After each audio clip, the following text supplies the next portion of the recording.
로마서 1장 13절에서 14절 말씀입니다. 한 목소리 읽겠습니다. 형제들아, 내가 여러 번 너희에게 가고자 한 것을 너희가 모르기를 원하지 아니하노니 이는 너희 중에서도 다른 이방인 중에서와 같이 열매를 맺게 하려 함이로되 지금까지 길이 막혔도다. 헬라인이나 야만인이나 지혜 있는 자나 어리석은 자에게 다 내가 빚진 자라. 아멘. 오늘 제목 땅끝에서라는 제목으로 함께 말씀을 나누고자 합니다. 여러분, 교회는 거룩한 사람들이 모인 곳이죠. 아멘. 네, 교회는 거룩한 사람들이 모인 곳입니다. 그런데 정말 그럴까요? 정말 우리가 의롭고 거룩한 사람들일까요? 사실은 교회는 정반대의 사람들이 모인 곳이 교회입니다. 진짜 거기가 교회라면 정말 정반대의 사람들이 모여있는 곳이 교회여야 합니다. 여러분, 교회가 시작될 때, 또 우리가 신앙이 시작될 때 공통적으로 나타나는 현상이 무엇인지 아십니까?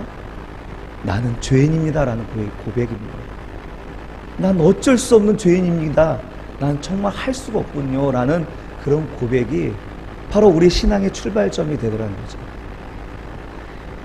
내가 죄인이었음을 인정하는 데서 바로 신앙이 출발되는 거예요. 우리 아이들은 이제 그런 죄인의식에서 출발을 안 하죠. 부모가 믿었고 또 부모의 신앙을 이어받아서 왔기 때문에 내가 죄인이란 것에 대해서 인정할 수 없는 그런 모습일 겁니다. 그러나 분명 이제 우리 자녀들도 삶 속에서 내가 어쩔 수 없는 죄인이구나라는 것을 경험하게 될 것이고, 바로 그 지점이 바로 이 아이들의 신앙의 시작점이 된다는 것입니다. 여러분, 나는 이런 죄인의식을 갖고 있습니까? 난 이런 죄인됨의 고백을 갖고 있습니다. 내가 죄인이었음을 진실로 경험될 때요, 굿뉴스가 되는 거예요. 안 그렇습니까? 복음이 복음답게 되지 않은 이유는 내가 죄인임을 고백하지 못하기 때문이에요. 나는 뭔가 의롭고 괜찮은 사람이라고 생각하기 때문에 주님이 주신 그 은혜의 말씀과 그 음성이 나에게 복으로 다가오지 않는 거예요. 굿뉴스로 다가오지 않는 거죠. 그러나 진실로 내가 정말 내가 죄인이었구나, 난 어쩔 수 없구나, 정말 주여 이렇게 한숨 지을 때 주님이 주시는 은혜의 말씀은 곧 우리에게 복된 소식이 되는 것입니다. 여러분, 내가 먼지라고 느끼고 내가 먼지로 돌아갈 것을 확실히 믿는 사람은요, 감사하는 삶을 사는 거예요. 그러나 내가 먼지가 아니라 난 영원히 살 것처럼 내가 이 세상에서 신앙생활을 한다면 그에게 무슨 감사가 일어나겠습니까? 일희일비하지 않겠습니까? 잘 되면 좋아하고 안 되면 낙심하는 게 아니겠습니까? 그러나 내가 정말 먼지로 지었고 결국 먼지로 돌아갈 육신이라는 그런 삶이란 걸 아는 사람은 감사가 되는 것이죠, 우리 삶 속에서. 그리고 내가 지금 살아가는 이 삶이 덤으로 살아가는 삶이라고 고백하며 살아갈 것입니다. 그러나 오늘날 한국교회 안에는 이런 죄인의식으로 시작된 신앙이라기보다는 의인의식으로 시작된 신앙이라는 것이죠. 또 그리고 그 신앙을 계속 유지하기 위해서 정말 성자들을 만들어냅니다. 좋은 권사님, 좋은 집사님, 훌륭한 장로님, 정말 훌륭한 목사님들을 만들어냅니다. 이러면서 이 공동체 안에 점점 인정을 받고 싶은 욕구가 충만해지는 것이죠. 그런데 이런 인정 욕구를 받지 못하면 어떻게 돼요? 인정 욕구 해결이 안 되면 어떻게 돼요? 이제 교회 안에 분쟁이 발생하는 거예요. 교회 안에 분쟁이 바로 그런 거 아닙니까? 내가 인정받지 못한 이 의인의식 때문에 발생하는 거 아닙니까? 여러분, 이 교회 안에 사실 우리가 죄인이었다는 이 고백은 점점 심해지고, 그래서 복음을 알고 싶다고는 하는데 정작 자기 자신은 내가 죄인이라는 것을 고백하지 아니하는 이런 아이러니가 교회 안에 있는 거예요. 여러분, 예수님이 사역하시면서 이 땅에서 왜 가는 곳곳마다 문제를 일으킵니까? 예수님이 가는 곳곳마다 왜 거절당하시고 미움을 받습니까? 예수님이 이러한 인간의 거짓됨을 드러내시기 때문이 아닌가요? 우리가 죄인인 것을 드러내고 우리가 약하다는 사실을 자꾸 드러내니까 스스로 난 성숙해, 난 스스로 괜찮은 사람이야 라고 하는 사람들이 그 얘기를 들으니까 기분 좋을 리가 없죠. 오늘 우리가 사는 시대도 스스로 괜찮고 신사적인 사람이라고 자부하는 그런 시대에서 우리가 신앙생활을 하고 있습니다. 그런데 이것은 대단히 큰 착각이라는 거예요. 우리가 성숙하다고 말하는 순간 우리는 성숙한 사람이 아니라고 고백하는 꼴입니다. 나는 자격이 있다라고 말하는 순간 난 자격이 없는 사람이 되는 거예요. 사실 그런 사람 공동체 안에서 굉장히 위험한 사람이에요. 우리의 믿음의 선조들은 언제나 그랬습니다. 난 자격이 없다.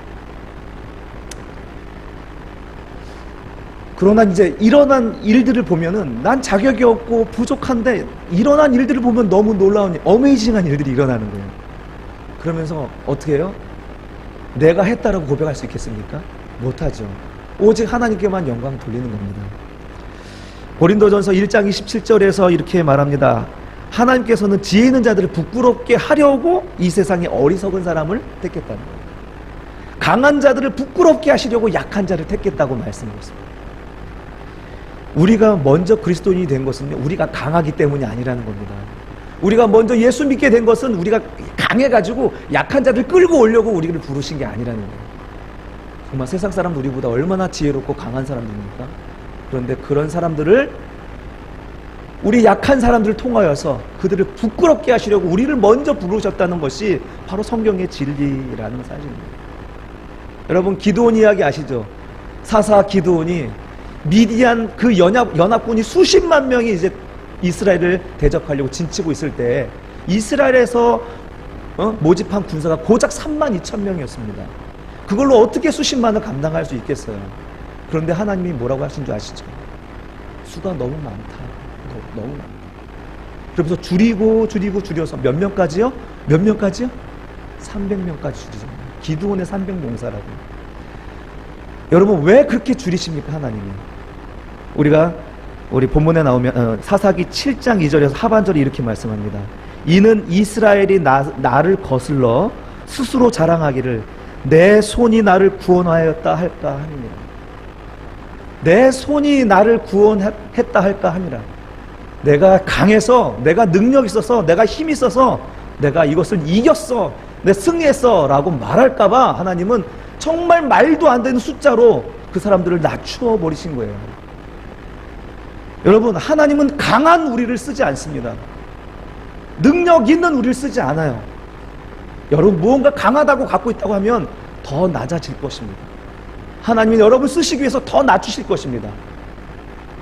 여러분 하나님의 일은 힘이 있어서 하는 게 아니에요. 시간이 있어서 하는 것도 아니고 생기면 하는 게 아니에요. 정말 지난 신앙인들의 간증들을 보면 그 없는 가운데에서 정말 건강하지도 않는 가운데서 시간도 없는 가운데서 하나님께 헌신했던 모습들을 볼 수 있지 않습니까? 하나님은 우리가 할 수 없을 때 부르셔요. 우리가 무능하다고 고백할 때 일하세요. 그렇게 힘을 다 빼야지 하나님이 홀로 하시고, 그렇게 힘을 다 빼야지 하나님이 홀로 영광 받으시는 것입니다. 바울이 고백하는 것처럼 사는 것이 그리스도지 내가 사는 게 아니에요. 이제는 그리스도인들이 하는 것도 역시 그리스도지 내가 하는 게 아닌 것입니다. 그래서 루터는 말합니다. 난 거지다. 이것은 사실이다. 난 이것을 변기 위해서 깨달았다.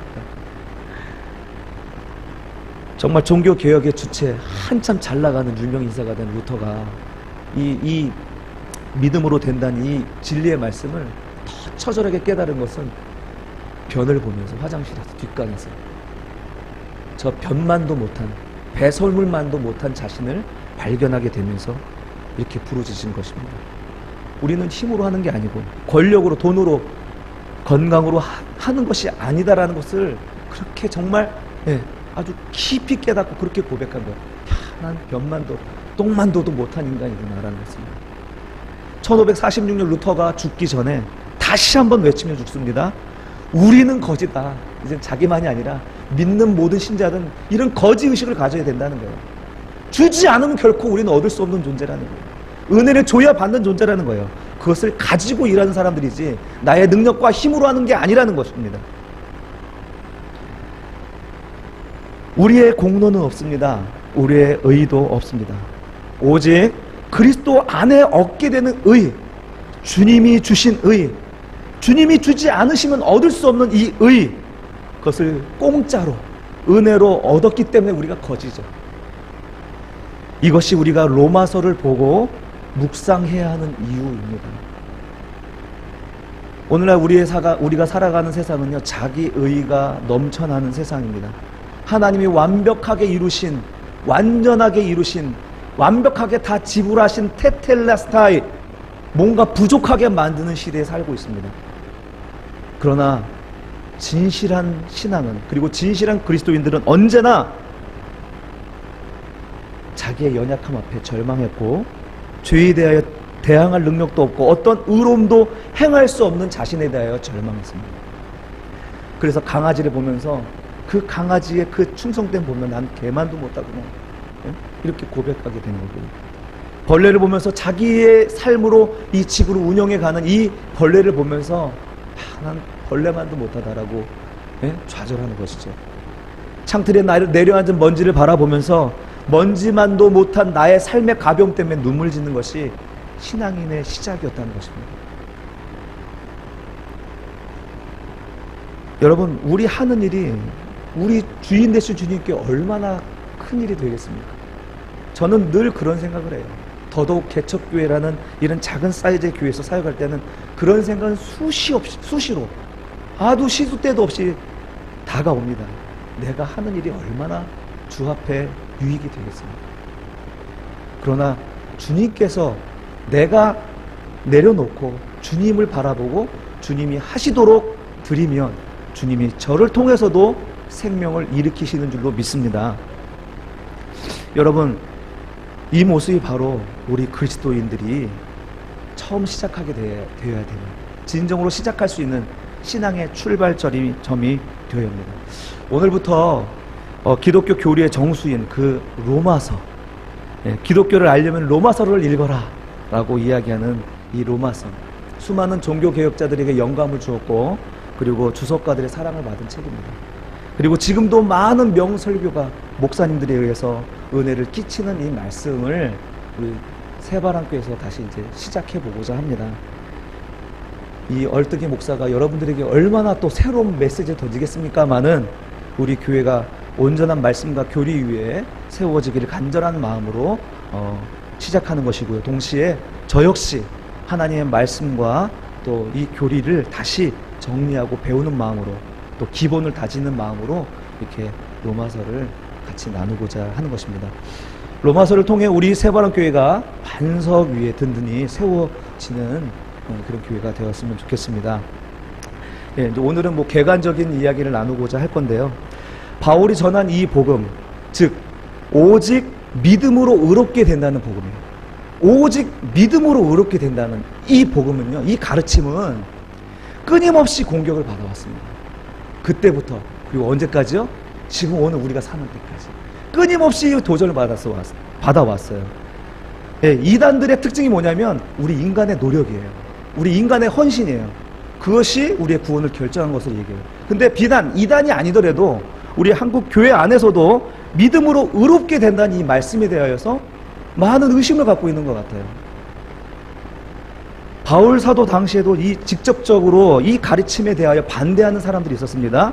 그들이 누구냐면 바로 유대 출신으로 기독교인이 된 사람들이에요.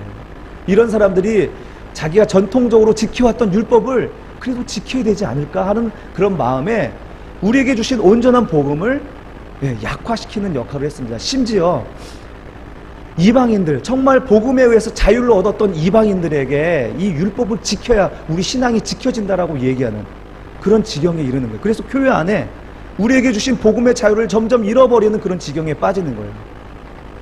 유대인들이 율법에서 말하는 그 음식들, 율법이 정하는 음식을 우리가 먹지 말아야 된다, 그것을 얘기하고 있고, 절기, 3대 절기를 지킴으로써 우리가 이것을 지켜야 된다, 이렇게 얘기를 하는 거예요. 여러분, 오늘 공교롭게도 오늘 맥주 감사절인 거 아시죠? 우리 그게 중요한 게 아니니까 그렇게 내세우진 않았어요. 중요한 것은 우리가 날마다 감사하는 삶을 살면 되는 것이죠. 근데 그것이 우리가 지키고 안 지키고가 우리의 신앙의 결정적인 역할을 하는 게 아니라는 것이죠. 그런데 그들은 절기를 지켜야 된다는 거예요. 은혜로 구원을 받지만 절기와 이런 율법을 지켜야지 우리 신앙이 보호받는다라고 얘기하는 거예요. 어디서 막 들어본 얘기 같아요.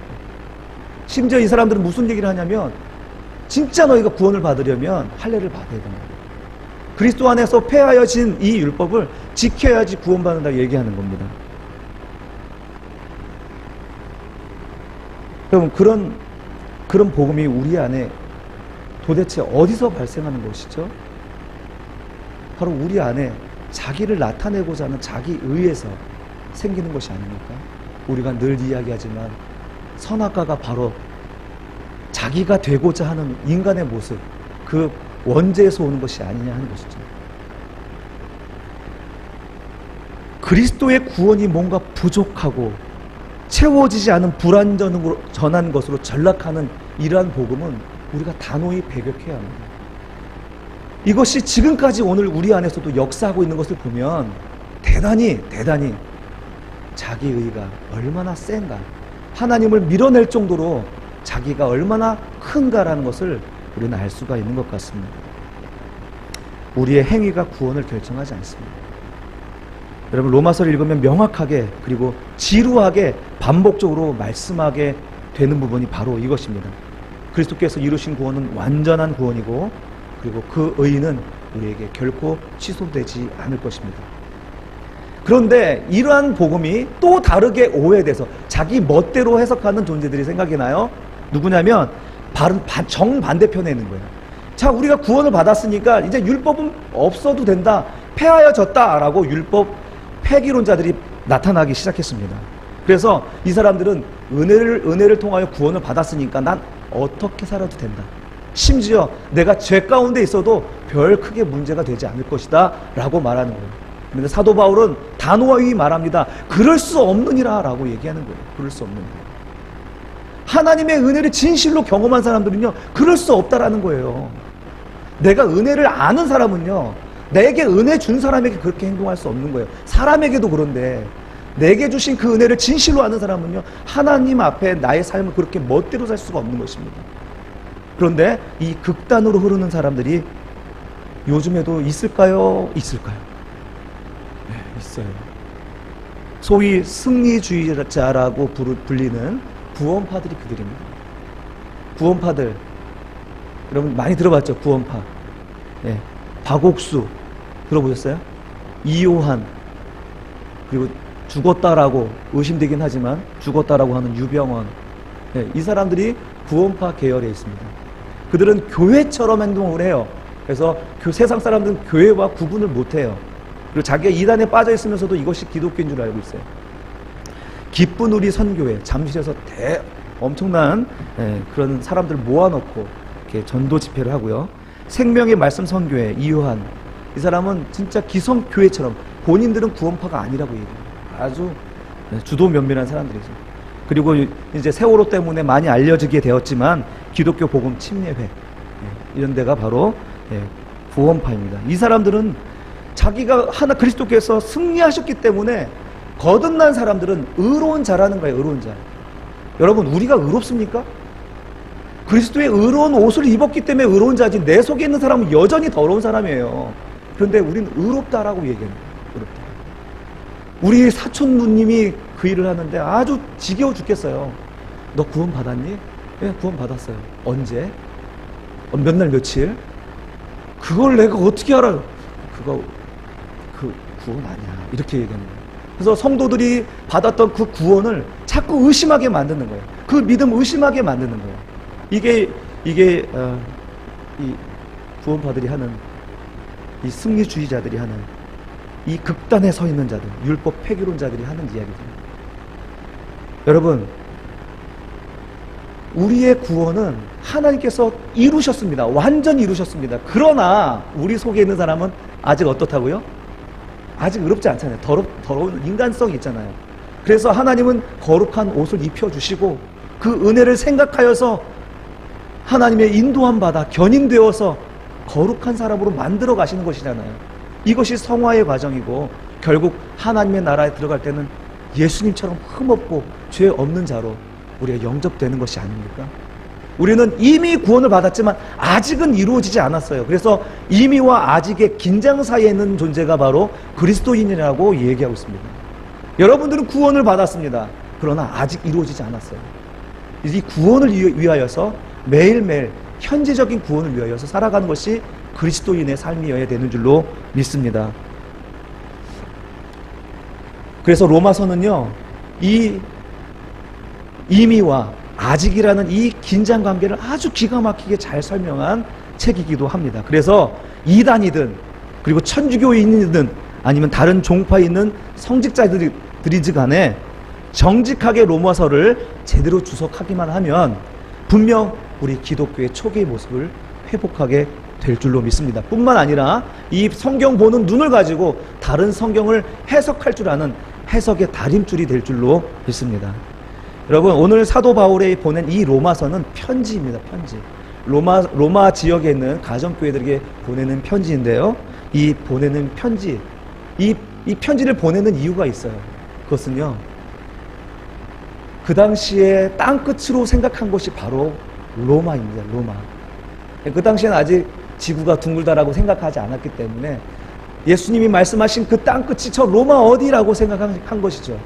회심하기 전에 바울의 모습은 예수님 믿는 사람들 죽이는 그 열정으로 쫓아다녔던 사람이잖아요. 그런데 회심하고 나서 예수님을 만나고 난 이후에는 그 열정을 가지고 복음을 가지고 끝까지 가는 거예요.